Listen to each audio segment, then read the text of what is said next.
My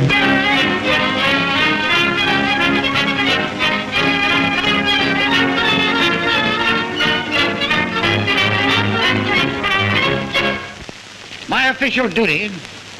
at the present time to keep in touch with the most active Prime Minister has not only given me an undeserved reputation for activity, but the invaluable opportunity to see this great country of Scotland as it is, a country whose history is familiar to every American schoolboy and whose traditions are a heritage to the world. The other day I stood before a little monument in the Scottish village, and on its face was a pathetically long list of those who had given their lives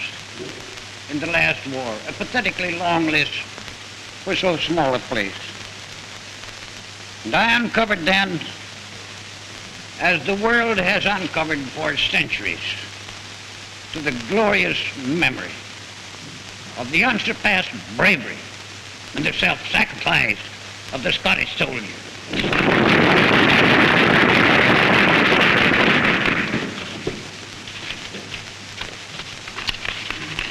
My acquaintance, my personal acquaintance,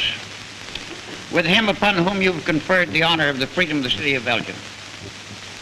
has covered but a short time in one sense,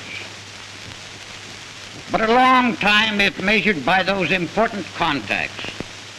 which have enabled me to judge his high character, to measure his motives, and to acquire that feeling of true friendship, which, while invited by lovable qualities, endures because based upon sincere respect. This leads me to say a word about the discussions which, in carrying out the directions of President Hoover, I have recently had with him. When last Tuesday after my visit to him, the Prime Minister issued his statement of the nature of those naval problems which Britain and America are discussing as a preliminary to taking them up with the other naval powers, and said in it that a distinct advance had been made. I noticed shortly thereafter a press comment to the effect that this indicated he had no progress to report. I think we should remember that naval negotiations may have favorably advanced,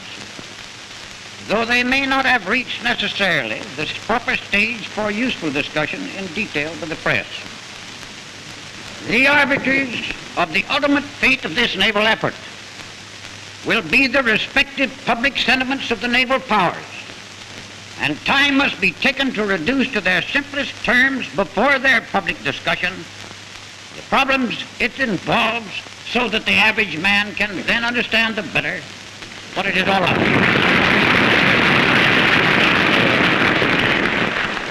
If the problem is not mastered so that in its final solution it is clear and satisfactory to the average man, even though governments may come to preliminary agreement, parliaments and congresses may not ratify it in the end. Whatever is agreed upon now as an easily understood matter of common sense and fairness, and which constitutes a part of a progressive simplification of the terms of the problem, is a most important step in this thing. The smaller the topic into which necessary technical naval differences can be reduced, the clearer will be the public perception, the perception of the ordinary man, of the relative insignificance of the quantities involved when compared with the total naval strength of the power. And the more general will be the demand that these smaller technical differences be fairly adjusted in order that the cause of the world's peace may not be jeopardized unjustifiably thereby.